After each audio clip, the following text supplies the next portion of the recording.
nationale, je voudrais me souvenir qu'en 1976, pour la première fois, j'ai travaillé avec maître Nicole Dreyfus, aujourd'hui disparu, sur une analyse critique pour élaborer un livre blanc concernant la répression en Corée du Sud et notamment cette loi sur la sécurité nationale. Il y a bien longtemps que nous travaillons sur ces sujets. J'ai apporté pour les archives de nos amis ici présents quelques publications contre la loi de la sécurité nationale qu'on sortait. Là, c'est un exemplaire de 89, un autre de 91, un autre de 92, pour vos archives.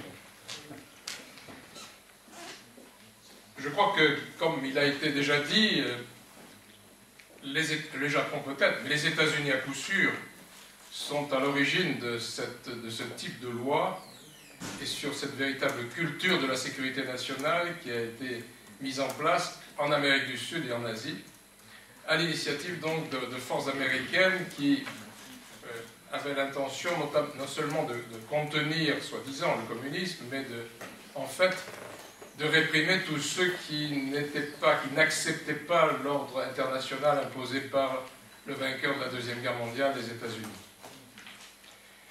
Ce qui, moi, me paraît important pour des Français, pour des Occidentaux, à propos de la Corée, c'est que, comme l'ont dit d'autres sur d'autres questions, nous sommes tous un petit peu coréens.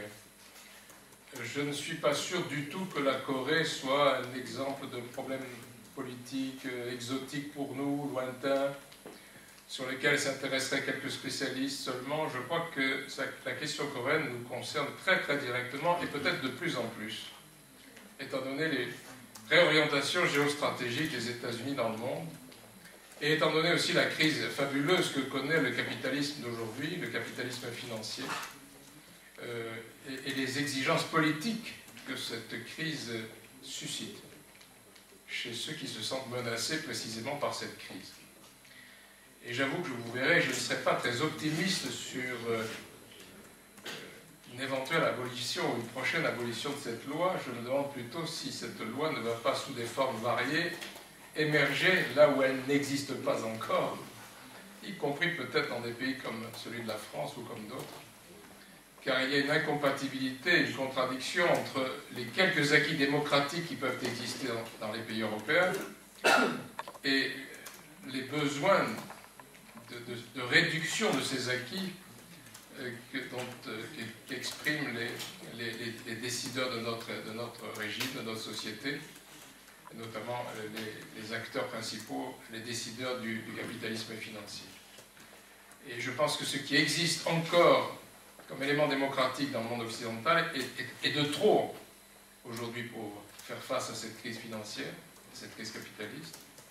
Et donc, loin d'envisager, d'imaginer dans une période de court terme, car l'histoire continue, mais loin d'imaginer que l'on va assister à une régression de ces lois répressives, on peut imaginer au contraire une extension de ces lois, et peut-être la Corée du Sud va devenir un modèle de conjugaison entre un néolibéralisme qui remporte certains succès économiques, quantitatifs, et un régime autoritaire, et les deux se conciliant parfaitement, car contrairement à ce qu'a dit, je me souviens d'un bouquin de Raymond Barre, que Raymond Barre avait préfacé, qui parlait de la Corée du Sud.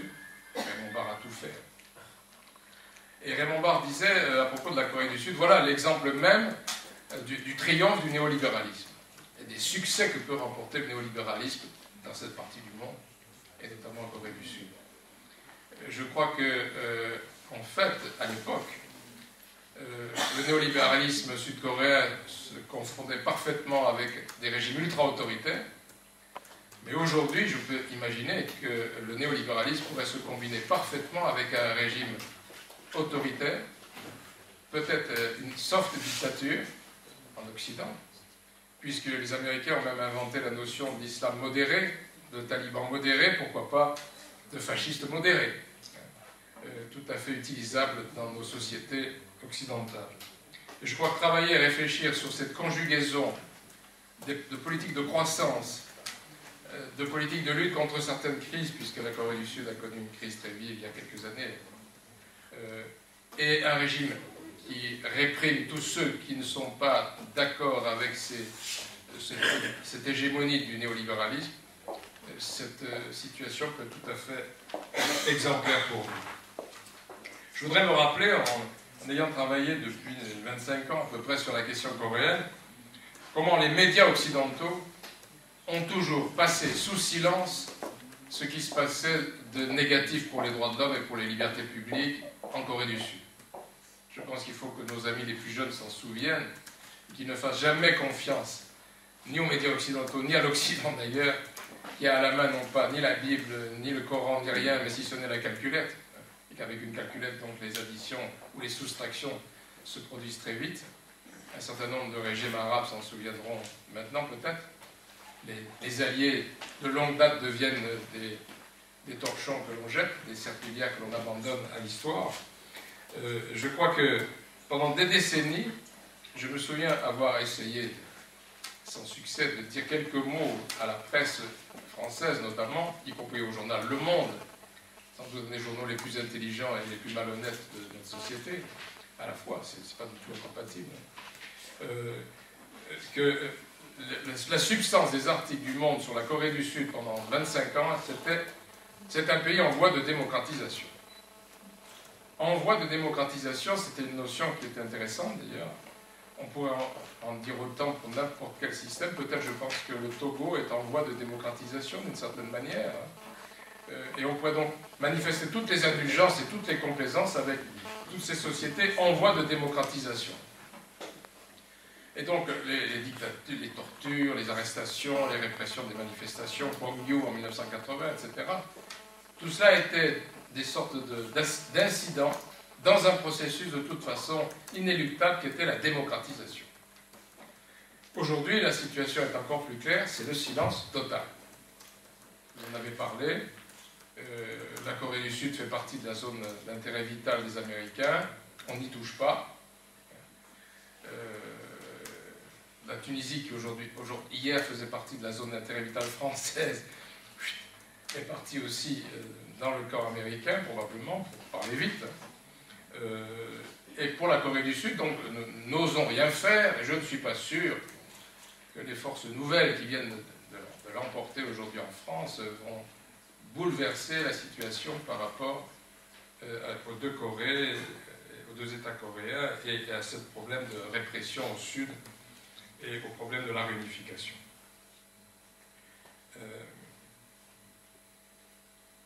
Je crois que la sensibilité occidentale aux violations des droits de l'homme est une sensibilité très sélective. Dans certains cas, on a le sentiment que les Français ne peuvent plus se tenir, tant est insupportable la violation des droits de l'homme, dans un pays X ou Y. Dans d'autres cas, ça n'intéresse absolument personne, et les médias jouent un rôle déterminant dans cette affaire. Et je crois qu'un grand effort serait à développer, notamment peut-être parmi nos amis sud-coréens, d'essayer de frapper à la porte des grands médias français, au moins ceux qui publient du papier, sont peut-être plus sensibles que les autres, pour leur donner toutes les informations possibles et imaginables concernant ce qui se passe dans ce pays, sur lesquels, je pense, 99,9% des Français ne savent rien, y compris nos cadres politiques de toute sensibilité, y compris malheureusement parfois les forces politiques que je fréquente le plus. Je crois que la question de la réunification, c'est pourtant une question clé en matière de démocratisation, car ce qui justifie, et au sud et au nord, des mesures attentatoires aux droits de l'homme, c'est précisément cette division, qui arrange, je crois, de part et d'autre les forces les plus répressives. Et je crois que si l'on retirait cet argument, et au nord et au sud, il y aurait probablement quelques possibilités de faire avancer les libertés et quelques éléments de démocratie sur l'ensemble de la péninsule, me semble-t-il. Encore que, et je me suis contredit d'une certaine manière, je crois que la situation actuelle au niveau planétaire fait que l'on ne peut jamais analyser un pays aujourd'hui de manière isolée. Il n'y a nulle part de laboratoire qui travaille enfermé sur lui-même. Il faut tenir compte de ce qui se passe partout sur la planète. C'est ça le phénomène de globalisation notamment. Tout est en interconnexion. Et je crois que l'Occident, d'une certaine manière, je ne sais pas si Samir Amin me contredira ou pas, l'Occident est en état d'urgence. Il me semble qu'il est en état d'urgence et qu'il se dit tous les jours, demain il sera trop tard. Qu'il faut aujourd'hui intervenir, conserver nos positions, en gagner de nouvelles, un peu partout, dans le domaine stratégique, dans le domaine énergétique, dans le domaine économique en général, parce que demain il sera trop tard, parce qu'un certain nombre de puissances arrivent sur la scène internationale au premier plan, en premier lieu la Chine, bien sûr, mais d'autres aussi. Regardez en Méditerranée les secousses déjà que fait la petite Turquie, qui il y a 20 ans n'avait plus d'existence et qui aujourd'hui commence à jouer un certain rôle, pas toujours positif, mais... Tunisie, tu as dit Turquie. Turquie. Il a dit bien. Non, j'ai dit Turquie. Pourquoi petit? Il y a 20 ans, la Turquie n'avait pas d'existence internationale réelle. Aujourd'hui, on s'y réfère, on en fait un modèle. La Turquie serait le modèle nécessaire pour l'ensemble du Maghreb, par exemple, ou de beaucoup de pays arabes. L'AKP serait le parti idéal pour l'Occident dans les pays islamiques et musulmans. La Turquie joue son rôle dans le contentieux avec la Palestine, dans le domaine économique, etc., l'OTAN, etc. Enfin, donc il se passe des choses qui mettent en cause les anciens monopoles français, américains, anglais. Et donc demain, il sera sans doute trop tard. Je suis allé, j'ai assisté aux 2 derniers mois du régime Gbagbo en Côte d'Ivoire. J'ai assisté à l'arrogance des troupes françaises de la licorne traversant Abidjan comme s'ils étaient en pleine période coloniale. J'ai vu les Nations Unies complices et incapables au milieu de tout cela. Et j'ai eu le sentiment que précisément les Français se disaient, peut-être en sous-traitance des intérêts américains, parce que dans le golfe de Guinée, il y a aujourd'hui du pétrole que l'on a trouvé qui intéresse et le Nigeria, les grandes sociétés pétrolières occidentales, que peut-être il fallait se dépêcher, parce que Bouygues, par exemple, commençait à être concurrencé par des entreprises chinoises, parce que on s'interrogeait sur la sortie du franc CFA. J'ai chez moi un des spécimens de billets qu'avait préparé le régime Gbagbo pour avoir une monnaie nationale. Donc il se passait des choses dont évidemment ni le Figaro ni le Monde, grands journaux d'information, ne nous parlaient pas, mais qui se déroulaient et qui peuvent expliquer plus facilement qu'un contentieux électoral le coup de force pour renverser le président Gbagbo, car au niveau des résultats électoraux, je pense qu'on aurait pu annuler globalement toutes les élections pour tout le monde. Tout le monde avait plus ou moins manipulé les électeurs. Et d'ailleurs, qu'est-ce que veut dire le droit de suffrage dans un pays où l'on vote collectivement, par ethnie ou par tribu, etc.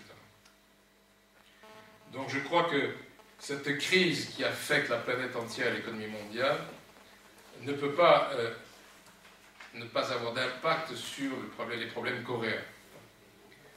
Les problèmes coréens subissent le contre-coup de cela, et je pense que c'est certainement pas les Américains qui vont dire à leurs amis de Séoul libéralisez, allez-y, alors que les préoccupations sont d'une autre nature. Il n'y a pas de préoccupation démocratique en dépit des inventions des juristes et des inventions du Conseil de sécurité des Nations Unies sur le devoir de protéger les populations, sur la légitimité démocratique.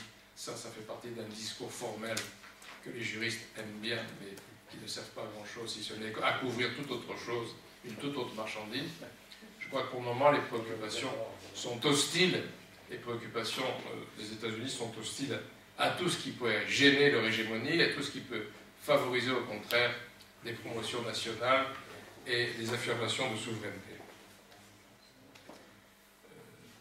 Cette loi sur la sécurité nationale, pour le juriste que je suis, je m'en excuse à l'avance, elle n'est pas coupable de tout. C'est le début d'un choix étudiant en première année, après on est entraîné.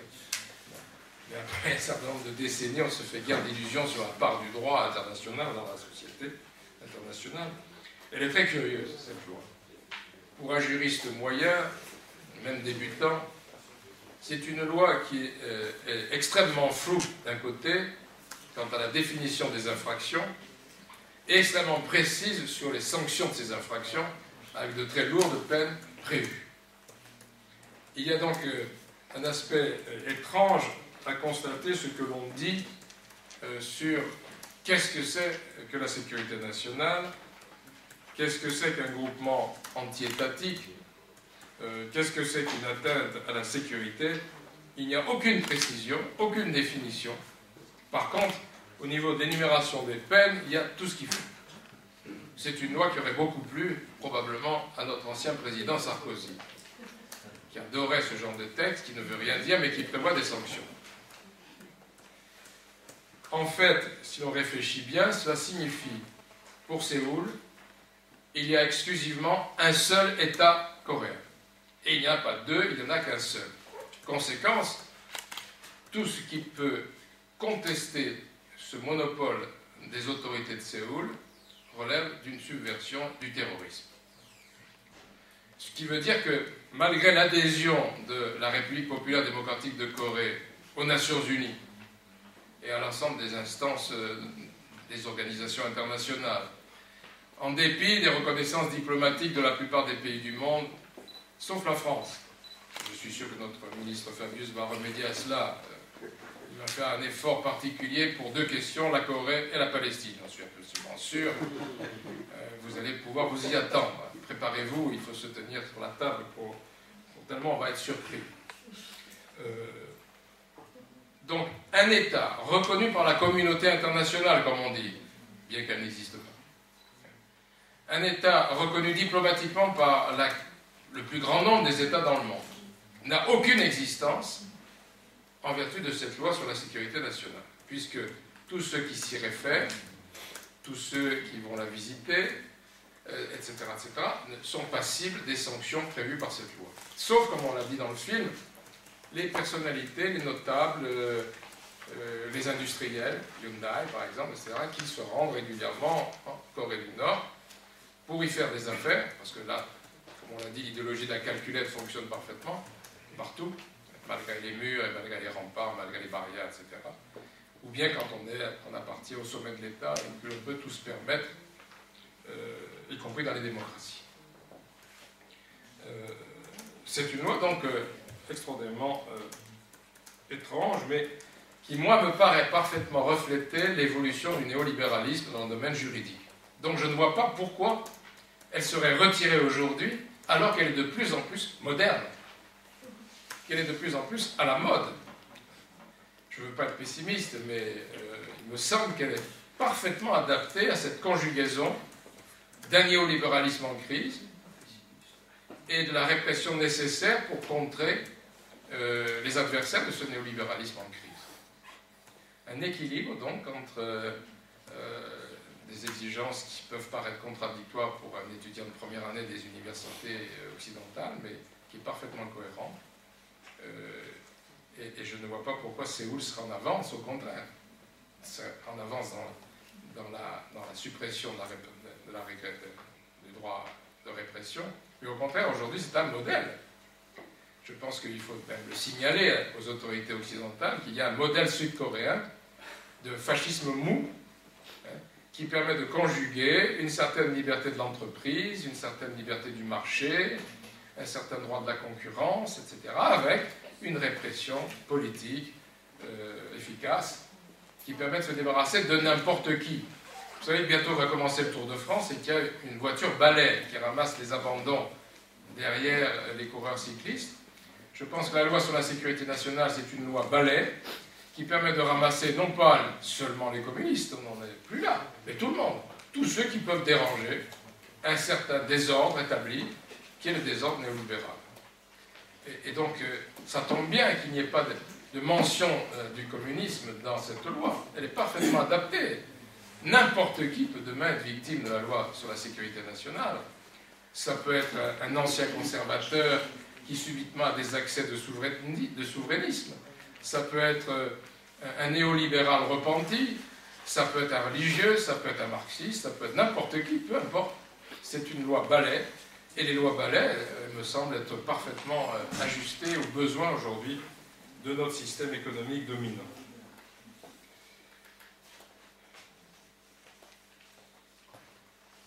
Je voudrais terminer par là, et peut-être je reviendrai dans la discussion, s'il y en a une, si on a le temps d'en avoir une. Je crois qu'encore une fois, en conclusion, la loi sur la sécurité nationale n'est pas un vestige archaïque. c'est devenu aujourd'hui une loi d'avant-garde. Et en conséquence, malheureusement, je ne vois pas exactement, sauf un changement de rapport de force réel dans cette région du monde, la possibilité de compter sur une force réformiste, par exemple, pour aboutir à sa suppression. Je m'en excuse auprès de nos amis et nos camarades, mais c'est ma vision pessimiste qui m'a tellement coûté dans ma carrière politique.